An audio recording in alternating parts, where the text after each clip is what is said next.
Thanks for tuning in to Men for the Win, a podcast hosted by David Kufis and Dan Thompson, two avid fans who appreciate well-played baseball, especially when it's done by the Twins. Men for the Win is sponsored by the Grand Group with Edina Realty. Are you looking to purchase a new home in the Twin Cities area? Or perhaps you're trying to sell your current home? Whether you're upsizing or downsizing, the Grand Group with Edina Realty will meet all of your housing needs. Contact the Grand Group by emailing thegrand, G-R-A-N, group at edinarealty.com or call them by phone at 612-817-8751. The Grand Group with Edina Realty, 7-time Minneapolis-St. Paul Magazine Super Agent Award winners. Men for the Win is part of the Pulltab Sports Network, covering sports, culture, and entertainment across the Midwest.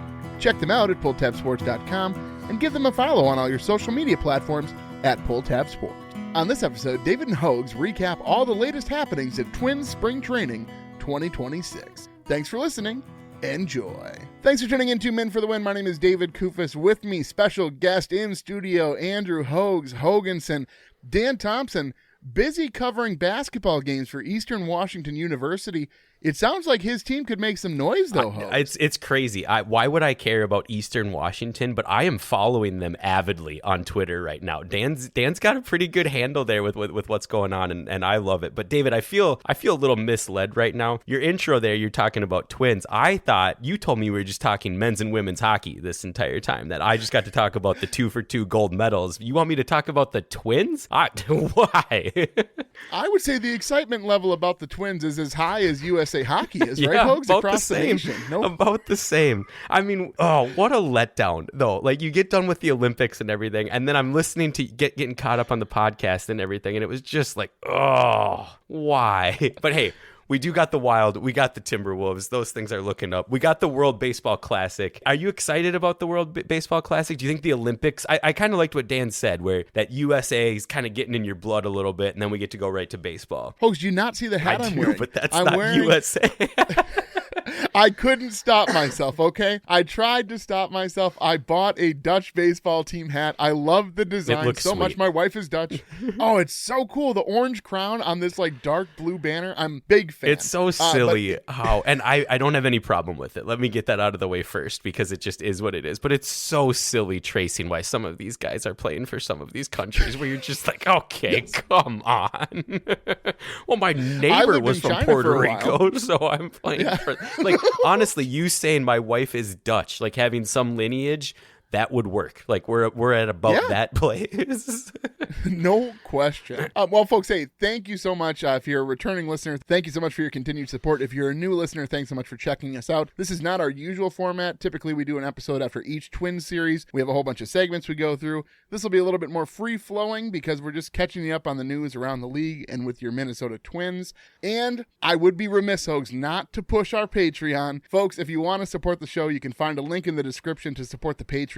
Dan and I do a second show that's only available to Patreon subscribers, which is Picture of Record, where we do movie reviews. And honestly, even if you don't want the extra content, any support you could lend us on Patreon would be phenomenal. Every dollar that we get goes back into the show to try and make a superior product. So thank you so much for those of you who have already joined. If more of you want to join, big fans of that idea.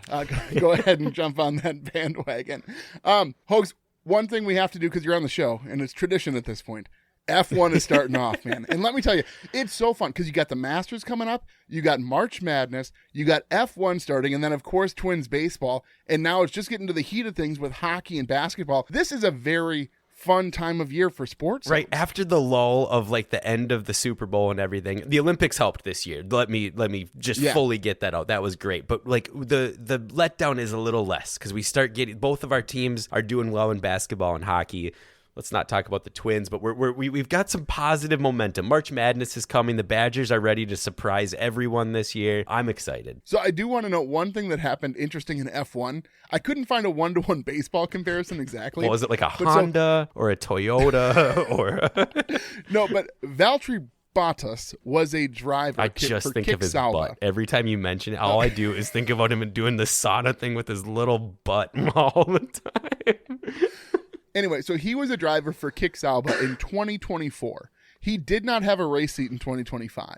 Well, so in his last race in 2024, he accidentally ran another driver off the track and caused a collision. So he was given a penalty, a 5-second penalty, but he retired his car. So he couldn't serve the penalty. Well, in F1, if you can't serve a penalty in race, it gets moved to the following race. And instead of a time penalty, then it's a place penalty at the start of the grid.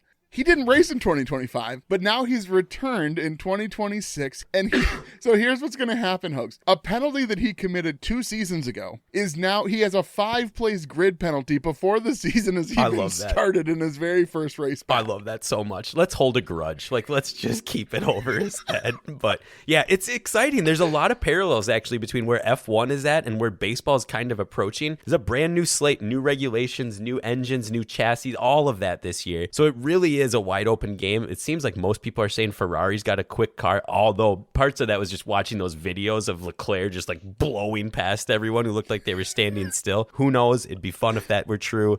And baseball's looking at 2027, maybe rewriting the script a little bit for what this looks like. I guess we'll see how this year goes, but you can bet your butt if the Dodgers win the World Series this year, that's going to be loud this offseason. We'll talk about the Dodgers in a moment here. So let's flip into the MLB news here. A couple of notes roster-wise around the league. First of all, Max Scherzer is heading back to the Blue Jays. And I don't know if you saw this, Hogs. Yep. His daughter, I read more into this. She never actually sent this to the Blue Jays. She tried to send it to the Blue Jays, but he thought Max she was writing a letter to Santa, too, which is really cute. But so she writes this letter that says, "I'm so sorry, Blue Jays, that you lost the World Series. I hope that you win it next time. And I want my dad to be on the team. We love Toronto. We love the aquarium. I would love to be back here at the stadium." And so it's just this very cute letter that this 8-year-old girl writes. And it's so fun. It just sort of adds to the mystique of him returning to the Blue Jays for his, 60th season now in the MLB? I think he's like turning 85 this year. And then another note, internationally, getting ready for the World Baseball Classic, Team Japan took on an NPB team in an exhibition game. The stands were packed, Hogs. Not because Ohtani was going to play in a game, but because Ohtani was scheduled to take batting practice before the game took place. Again, he didn't even play, Hogs, and these people packed the stadiums, had their cameras out. He is hitting home runs off a guy throwing 50 miles an hour behind his screen, and he packed an entire stadium. That's what's so cool about the World Baseball Classic, though, because you have such a clash of cultures, too, right? You have the Japanese who are just crazy about baseball, South Korea crazy about baseball, and then not even to get into the Dominican and Puerto Rico and Venezuela and just how different the game is played almost and how different their players are. It's so exciting to watch. Like, you watch some of those games in Miami between like a lot of those like Central American teams, and it's electric. Like, it is so fun to watch, and to be able to see that expressed by these teams, I think is so awesome. I'm excited for World Baseball Classic. We're gonna get there, Hogs. We keep jumping Quit ahead. Referencing it for me. I know. I'm sorry. A couple of other notes here from the PED side. I want to take this one. Well, here, let's start with the lesser of two evils. Well, I don't know how to say that. Not the lesser of two evils. It's definitely not the right phrase. The lesser of two notes, I should say. So Philly's Johan Rojas has been suspended 80 games for PED use. Supposedly, he's gonna offer an appeal. It's never worked. It hasn't worked since like 2010 that someone has overturned one of those pods. Because normally they've already appealed it, and then that's when it gets announced. So by the time they're announcing it, they've already appealed once. So yeah, he's suspended 81 games. Okay, so I'll let you talk about the next one. Oh, Atlanta Braves, Jurickson Profar suspended for a whole year. The best part about this story is, I don't know if you saw this, David, the Braves released a statement a year ago when he first got suspended for half a season. So if you get suspended the first time, it's half a season. Second time, it's the full year. Third, it's life. The first year, they're like, "We are sincerely surprised and disappointed to hear of Jurickson Profar's suspension. We support MLB, yada, yada, yada." They just released one this week or today, and they were like, "We are severely disappointed." It is the exact same statement. They just left out the word surprised. I read it so many times. We're no longer surprised. Twitter is hell, right? It just truly is. But sometimes it comes together and creates something beautiful. And all the like reposts of that were so funny today. It's crazy to me how the amount of guys who get suspended twice for this. Did you not learn your lesson? Yeah. Like, what are you doing? Right? You have a whole team of doctors who are telling you what you shouldn't put in your body. You can't take a minute and like make sure you're not stabbing needles with PEDs. Yeah, the excuse I didn't know what was in it is always lost on me. Like, you have enough people in your corner that are are willing to make it so that you know exactly what's going in there. It's your life. You know you're getting tested. Like, there's no excuse for it. I have a close buddy who's a Braves fan, and he just texted me as soon as that news broke. He goes, soon my team's going to suck as much as yours. Well, they've got a ways to go. Yeah. If Acuna goes down, though, maybe they'll start to feel the heat a little bit more. But okay, so I want to talk on this here, Hogs. The Athletic did this great MLB fan survey. They did a couple of different articles, and so I've mashed together the ones that I found the most interesting. So I sort of want to talk about a few of them, and then I want to ask you your perspective on each of these as well. But so first of all, these ones aren't surprising. So the Dodgers were voted the most improved in the offseason and most likely to win it all. Don't you agree with that 100% of people? Don't you agree with that? There's no Which other is answer. crazy. How are you? Did you win the World Series and you're most improved? I mean, it is 100% true. But my goodness. Yes, it doesn't make a ton of sense. It'd be like those players who win the comeback player after they won the batting title the year before, and you're like, wait. Yeah, right. Weren't you already? Did you do really well? The Twins, Hogs, the 7th least likely to win it all. So that means there's 6 teams who are less likely, according to fans, to win the World Series. Got a lot of stupid fans out there. Well, are you going to, Hogs, annually, you put your money down for the Twins to win the World Series. I mean, you could probably retire if you put $50 down on the Twins right now. I may break with tradition this year. What if you bet the opposite? Just on the Dodgers, maybe you're the whole bet reason. $50 to win 51.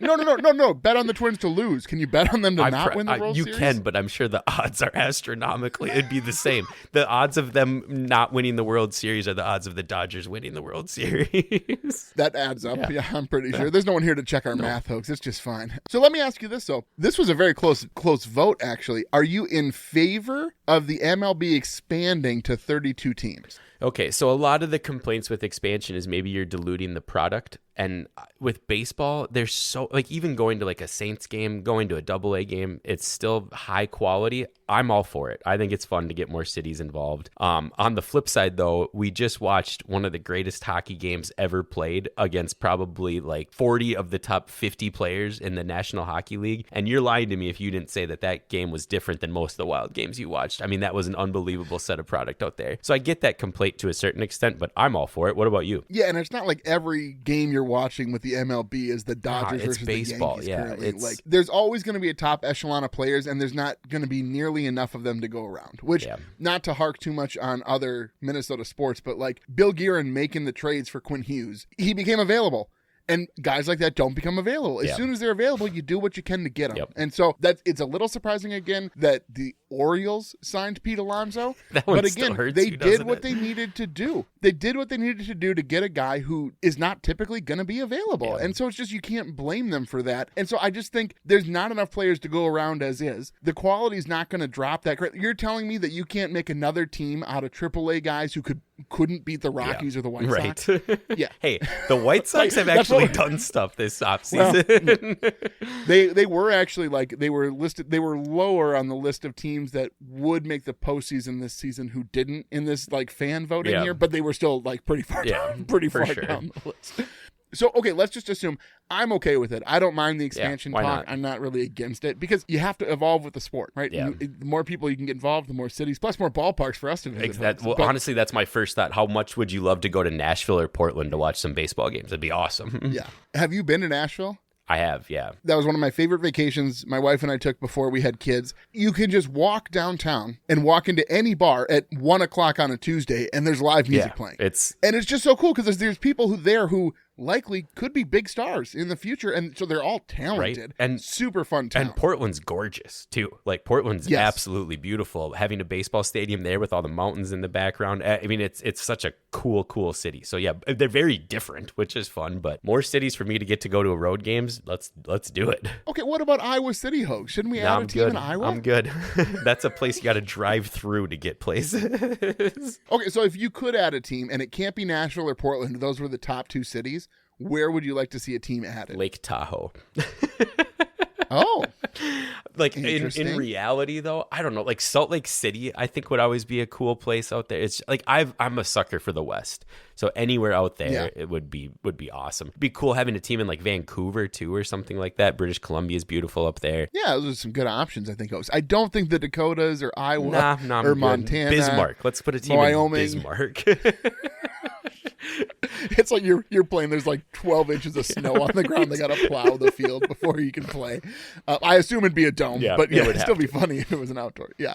Okay, keep going here. I like this, folks. 68% of fans are in favor of a salary cap and floor. Not shocking. Are you in favor, Hogs? I don't want a salary cap. I legitimately don't. I think a floor is a good idea, but I don't want a salary cap. I don't want to give the owners any excuses for not spending money. Yeah. I think that right now the owners are self-policing and they're doing a poor job of it. Exactly. When you look at these contracts that are being handed out. Like, if you don't sign Juan Soto to a $1 billion contract, you're the one setting the ceiling. Like, nobody else is telling you that you can't spend this money. Yeah. Like, you're the one who said, I'm going to spend this much money. Other teams chose not to. That's fine. I just don't understand, if you really want a salary cap, owner-wise, then you all just need to self-police. And if you're not going to, that's not our problem that you don't want to spend money to compete. Yeah, I hate that they hide behind that excuse. And plus, like, not to really get into it, but look at the NFL. Do we really think the salary cap is all that particularly real in the NFL with void years and dead money, and then they push it off to here? Like, if you want to go out and get a guy, you're going to go out and get a guy. So I hate teams hiding behind that. If it truly did bring more parity to the game of baseball, then sure, that helps the Twins out, but I don't see it. The Dodgers are still going to be the Dodgers, and the Yankees are still going to be the Yankees, regardless of if there's a salary cap or not. Because the best Hogs are always at the top of the field. And let me tell you who's at the top of the fiber internet game. It's Gateway Fiber, Hogs. Listen up, Minnesota. There's a new high-speed sheriff in town. Gateway Fiber has landed in Blaine, Brooklyn Park, Champlin, Coon Rapids, Maple Grove, and Plymouth, with plans to expand deeper into Minnesota. Gateway Fiber boasts a fiber optic network that exceeds the capabilities of some of the biggest players in the business, giving you more whiz for less cost for all your online working, streaming, gaming, whatevering, Hogs. With no hidden fees, no data gaps, and no installation fees, Gateway Fiber is perfect for your home or business. Go to gatewayfiber.com to get fast, reliable, and affordable high-speed fiber internet. Okay, next question here, Hogs. 86% are against an in-season tournament. Are you for or against an in-season tournament? I don't care. Like, the NBA put in the mid-season tournament, and at first I thought it was kind of stupid, but I'll admit, like, I follow where the Wolves are in that. Like, and having the court difference is kind of cool, but do I really care? Like, if the NBA got rid of it, would I care? Not at all. I wouldn't say that I'm in favor or against it. If they did it and it still counted for the regular season, cool, something to watch and care a little bit about, but yeah, it really doesn't do much for me. Hate it. Absolutely hate it. I hate every minute of it. I don't understand the NBA thing. I still don't know how the NBA Cup works. I've watched it a couple of times. I've seen the games. I've seen the courts. Still not a clue, Hogs. And you win it, and you're like, no, it's very complicated, because they're holding up a trophy at the end of it. Well, they're holding up a trophy. Is different.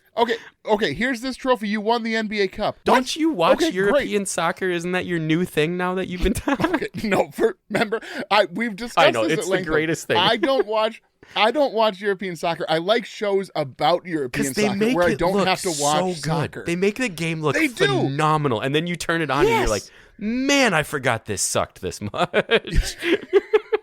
Okay, so here's the thing. So the Loons season started, and I sort of told myself, because I already have Apple TV, because I have to have it for F1 now, and because I had to have it for some Twins games last season. It's very confusing why I have Apple TV, but now there's all these reasons why I have it. Yeah.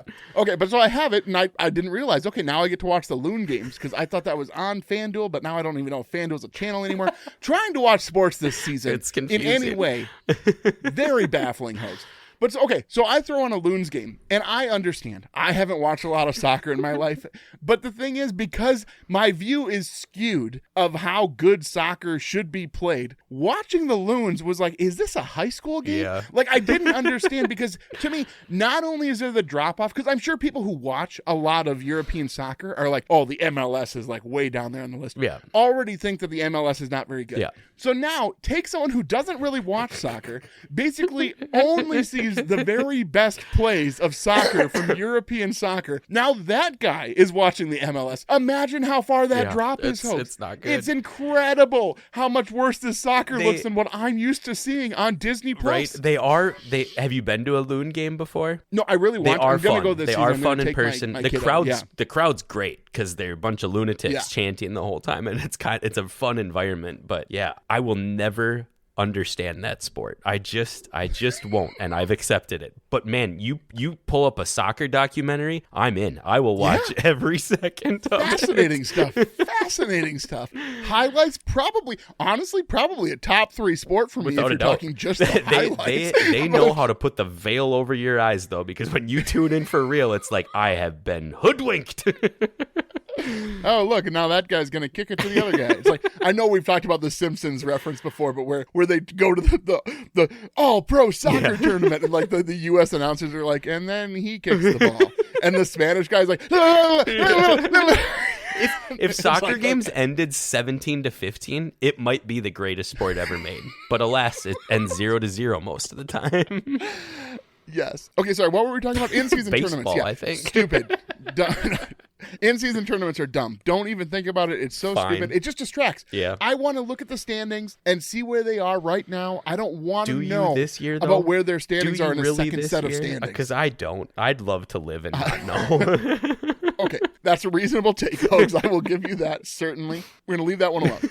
Okay, next note here is just gauging people's interest in the World Baseball Classic. 19% very interested, 17% not interested, and then there's a pretty even split between the 3 segments in the middle.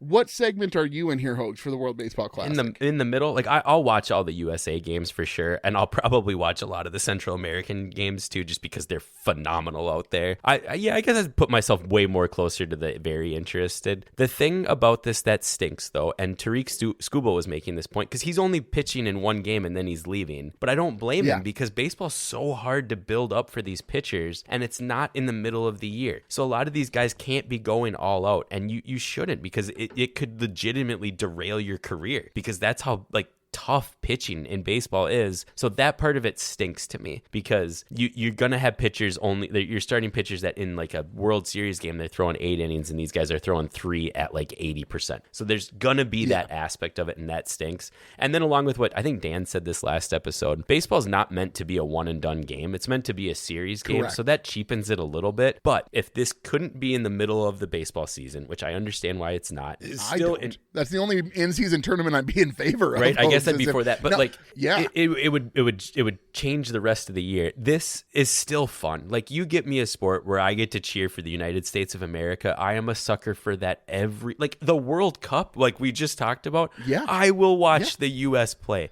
And you want to know how the world will really get? I'll have it on. Well, I won't until I will like the knockout rounds. Who's watching the pool play? Come on, but.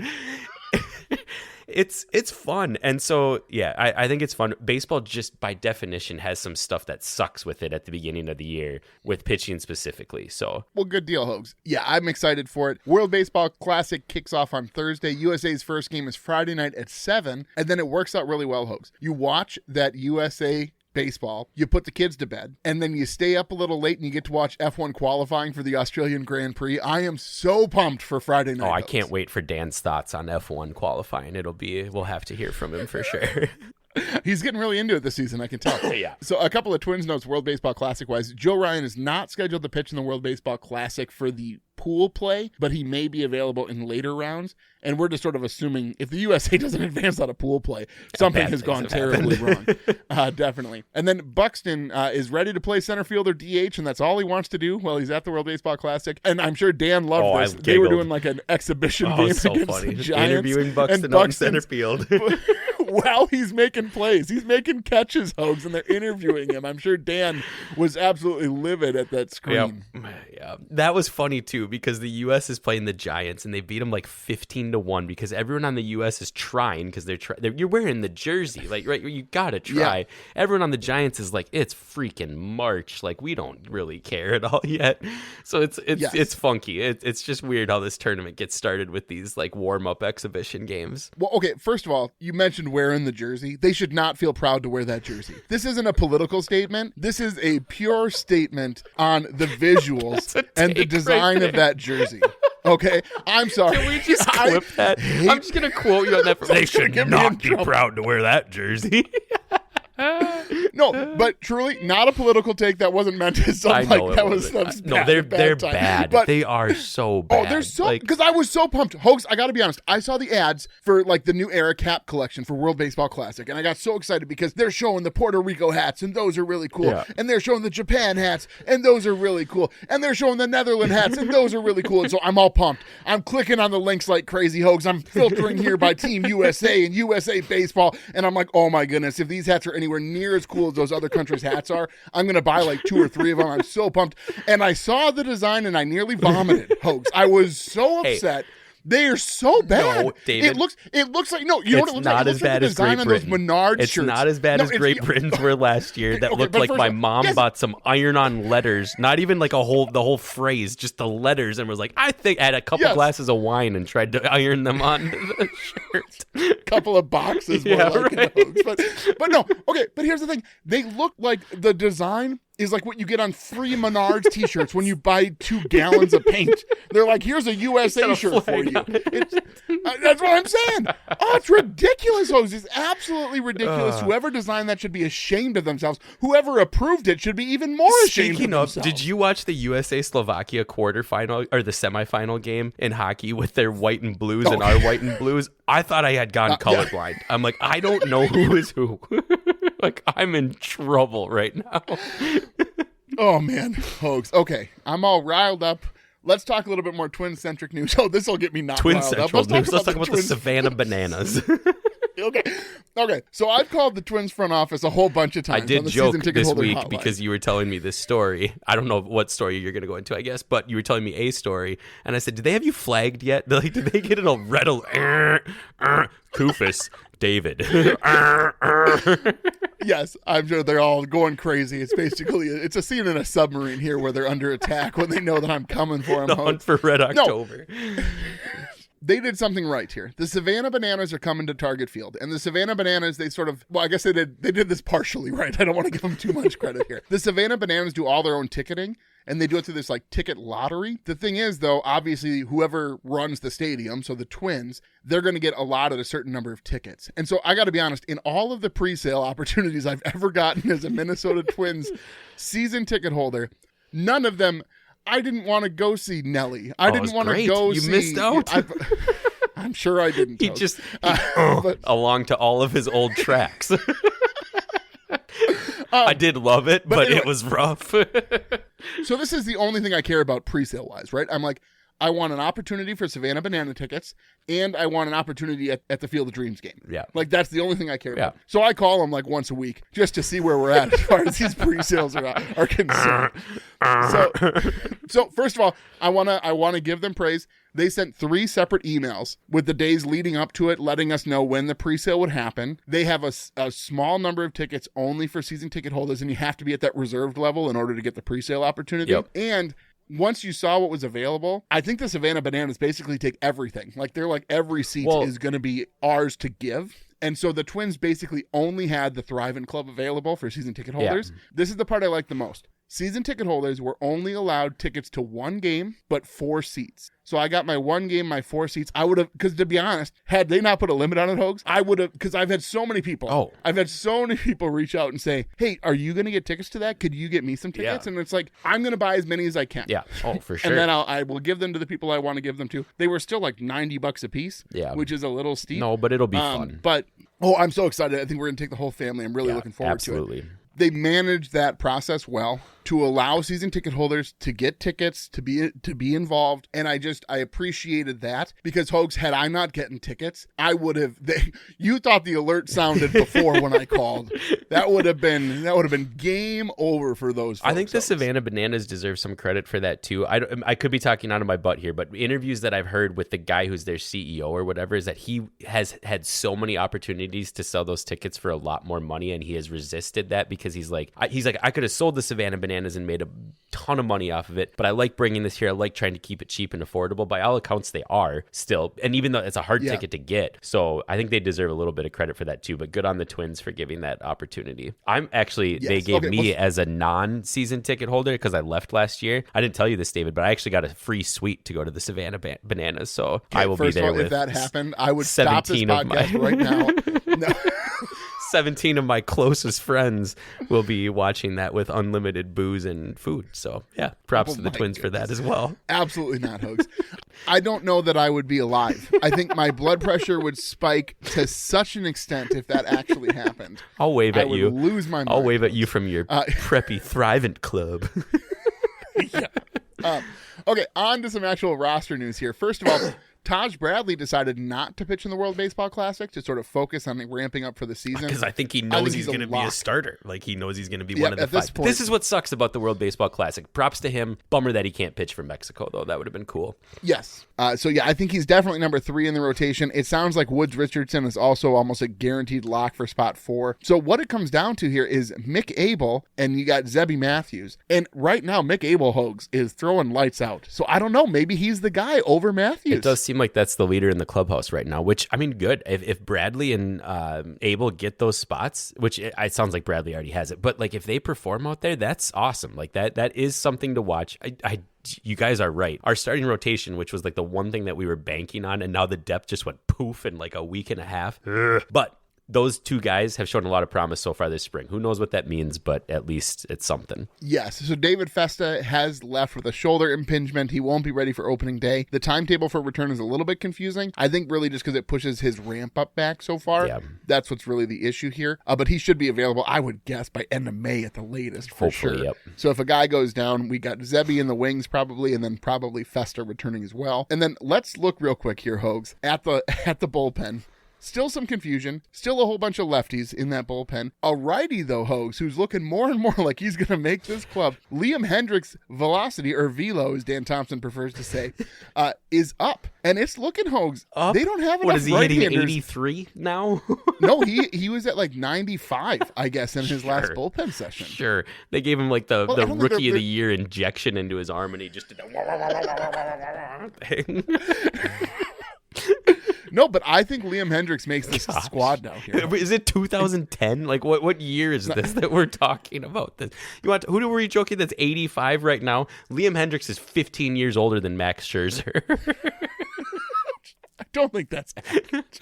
So we should talk a couple of moves here that the Twins made, just moving guys. Yes, just moved out of camp is all this is. And so Matt Canarino, he's still injured. He's nursing some injury. They moved him out of Major League Just camp. like he injured your pride for not playing board games with you. I'm still a little upset that he never responded to my IM. Yes, Matt, if you're listening, please check your DMs here on Twitter and hit me back. I'd love to play board games with you. I've even got a cooler space than last time I IM'd you. Just letting you know. Corey Lewis, who was a starter, he wasn't going to make the club anyway. And then a couple of catchers, Andrew Cossetti, Ricardo Oliver, and then some relief pitchers, Andrew Bash, Raul Brito, Christian McLeod, who's a starting prospect. The big one, though, Walker Wally Jenkins, as we so lovingly call him. He's been assigned to minor league camp, but that's more because he is out with a grade 1 hamstring strain. Is grade 1 good? Like grade 3's worse? That's the best. Okay. I had to Google it. I was like, is grade 1 worse than grade 2 hamstrings? It's like, okay. They're like, no, grade 1 is the minor one. I mean, that's Dan right away was like, he'll be back. Soft tissue injury, Twins, typical. It's hard not to be nervous about this, but yeah, I'm glad that is what it is. Hopefully he's okay. But yeah, if he's not up on this team in June or something like that, it'll be a shock to me. Yes. And speaking of up on things, Hogs. Thanks for that wonderful ad transition, David. It's officially coleslaw season. Grab a jar of Jimmy's coleslaw dressing to give your slaw the zip and zing that everyone will be talking about. Available in original, fat-free, and pineapple, Jimmy's is family fun and locally owned. Delicious on burgers, brats, pulled pork, and as a summertime side, you can't go wrong with Jimmy's. Pick up a jar today. Jimmy's salad dressing and dips. Don't you be messing with my dressing. Thank you, Hogs, for that. I'm glad I could set you up as well. Beautiful. I did. Dan, if you're grading our ad transitions, that one does not count as mine, please. Okay. Royce Lewis had an injury scare also. He was running sprints, but his MRI came back clean, so he was just a little sore. That's He's just fine, thank par goodness. for the course. Like, we have to, I think you could just keep that note in there, and we could read that every single time. probably accurate. So last note here, Hogs, I want to talk about our corner outfield because we got some options. Our lefties so out we got there. some options. So we got Alan Roden, Hogs, who's unfortunately, yes, a lefty. But he has been crushing spring training. Now, granted, a lot of the games he's been on has been like split squad against not so good pitching. But he could easily play his way on this roster. David, so right now, you Hogs, and I'm just Dan going to give both. you... Hey, No. Hold on. You and Dan No, both. I what? just listened to the last episode. Both you were like, I'm not really excited about this Roden guy. You're going to come back 7 days Dan later said and that. be like, this guy is hitting I'm unbelievably right now. No. Hogs, how many times have I proven you wrong using backlogged historical data from the podcast? I will find my quote about Alan Roden and how excited I am about his prospects that's for this exactly team. what you said. That's a direct quote. I don't even need to go back and listen. I know that's what I said. I'm sure I'd find it. You're right. I was wrong. Let me just ask you though, truly, I don't understand this outfield. I don't understand this. No, I don't understand Hogs, the bullpen. Like, did Derek Shelton be like, I hate right-handers? Like, I just would like to let you know that if they bat from the right side or throw with their right hand, don't want to see them. Get them away from me. Okay, so here's my question. Right now, these are the options we have for the outfield, for the corner spots, because obviously you got Buxton in center. I'm not really sure if James Outman is the guy you want playing center, if you want Alan Roden playing center. So here's my question. These are the guys you have for the outfield outside of Buxton. You tell me who's making this club. You got Matt Wallner, Trevor Larnach, Alan Roden, James Wagaman, Austin Martin, and James Outman. Who's making this club, Hogs? I mean, I think it's probably Wallner and Larnach right now, and then Roden, I think, is going to make that. But, like, Wallner and Larnach are not going to still be on this team when they break camp. I don't think. You can't, right? Like, it doesn't make any sense. One of them has to be gone. You think they're going to get rid of Wallner? Maybe. You have to trade one of those guys. Like, Larnach just... He would scare me to get rid of because I think that he could be just... If he can figure out how to lay off fastballs high out of the zone, that man will hit 80 home runs. Maybe if he just stops making himself dizzy by sniffing his gunk in his helmet, he would do a lot better. Oof, that was a good one. Right? I don't know. Who do you think the locks are? Like, yeah, I think Wallner, Larnach, Martin, and then unfortunately... I do think Martin, yeah, sorry, I should have mentioned him. That's the one I'm excited about. I do think it's going to be James Outman, but I'd prefer Roden over Outman at this point. That's who I think they're going to take. I just don't know who they're going to take, but I think you're right. Trevor Larnach needs to get traded. Yeah, I think no question. But I just don't know that he's worth any... I don't even knowing what they have for relievers right now, they're going to get a lefty. This is saying something. No... No, they're going to trade him for a left field corner outfield bat. They're not going to get a guy who's better than their current options. It's just... That's how bad the return is going to be. Yeah, I guess. And that's probably why he's still on the team. But, man, have you ever seen a guy that screamed change of scenery more than Trevor Larnach right now? Like, it just seems like... Like, I wouldn't be surprised if he went somewhere and hit 270 with 25 homers or something like that, particularly. I don't think he's a bad... I'll take the under on that one. No, I would too. I would too. But, like, we've seen him have stretches of not greatness, but good baseball. I don't know. It's tough. It just doesn't make sense right now, but hopefully the pieces aren't all set. They are, though, probably. It is fun, though, to like look at the most recent cuts to like Major League Camp, and you're not sure who's it going to be. Like, sure, these ones weren't surprising, but the next round of cuts very well could include one of these guys that's a little bit more surprising. For sure. All right, well, I think that'll get us out of here, Hogs. Will you go ahead and send us out? I will gladly send us out, David. This has been a blast. Well, folks, if you like what you hear, please tell a friend. You can follow us on X at Min for the Win and find our Min for the Win Facebook and Instagram pages. Make sure you're subscribed to the podcast on your favorite podcast platform so that you're notified when new episodes are available. And if you could leave us a rating or a like, we'd greatly appreciate it. If you'd like to support the show further, you can find us on Patreon, link in the description. Thanks for listening, and as always, go Twins. That'll wrap up another episode of Men for the Win, a podcast hosted by David Kufis and Dan Thompson, two avid fans who appreciate well-played baseball, especially when it's done by the Twins. Thanks so much for listening, and as always, go Twins.